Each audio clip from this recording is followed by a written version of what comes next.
Universitas Muslim Indonesia didirikan pada tanggal 23 Juni 1954. UMI merupakan perguruan tinggi tertua dan merupakan perguruan tinggi swasta terbesar di kawasan Indonesia Timur. UMI juga merupakan satu-satunya PTS yang terakreditasi institusi di Indonesia Timur.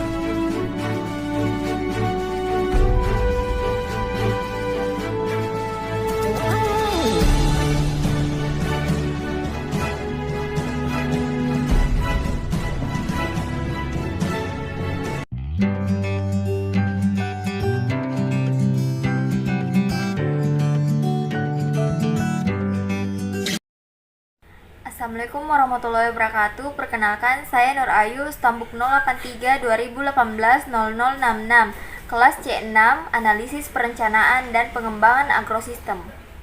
Assalamualaikum warahmatullahi wabarakatuh. Perkenalkan, nama saya Dede Triadi, stambuk 083 2018 0151.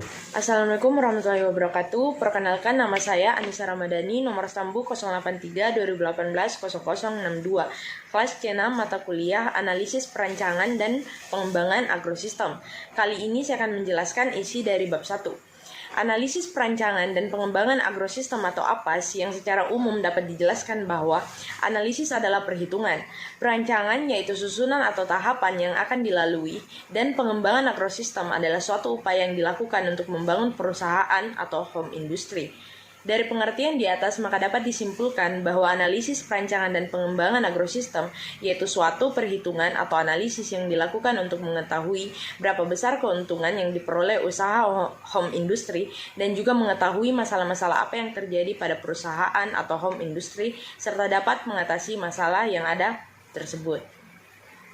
Pada praktek lapang mata kuliah Analisis Perancangan dan Pengembangan Agrosistem, kelompok 9 kelas C6 mengambil studi kasus usaha pembuatan roti yang bernama Kambuno Bakery dan bertempat di Jalan Muhammad Yamin, Lorong 8, nomor 47, Kota Makassar.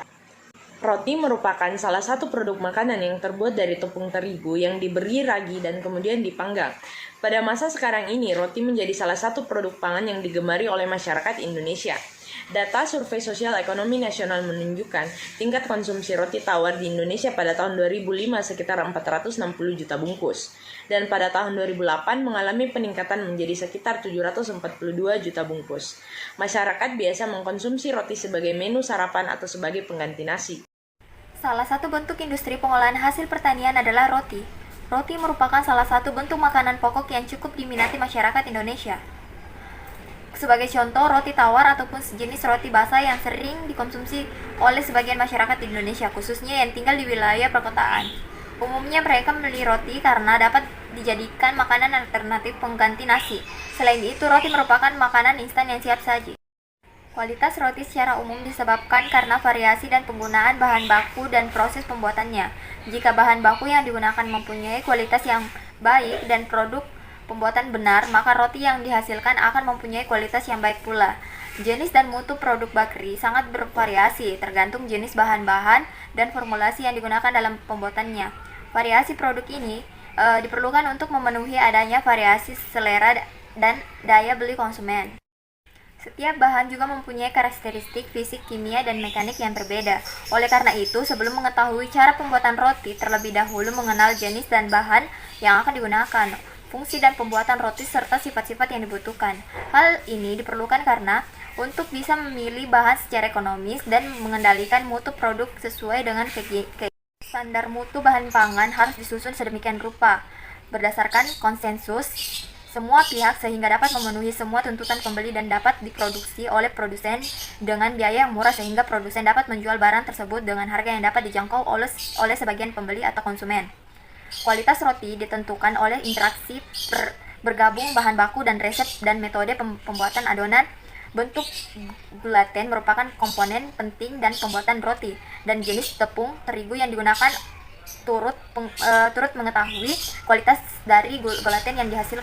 Pengawasan mutu pada proses pengemasan roti harus mendapatkan perhatian khusus. Agar mendapatkan kualitas yang efektif, hal yang harus dilakukan adalah dengan cara tidak memproses produk yang cacat dan tidak memasarkan pada masyarakat.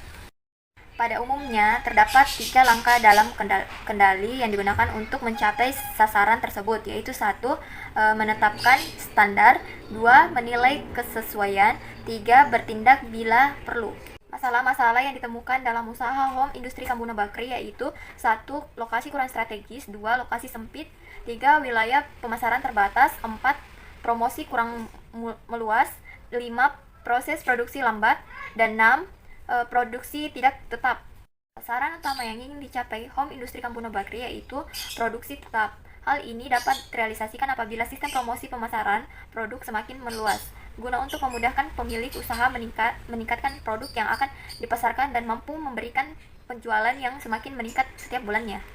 Dampak home industri Kambuna Bakri yaitu usaha yang berkembang. Sasaran utama yaitu produksi yang tetap. Sasaran antara yaitu terdiri dari lokasi strategis, lokasi luas, proses produksi yang cepat, promosi meluas, serta wilayah pemasaran yang meluas.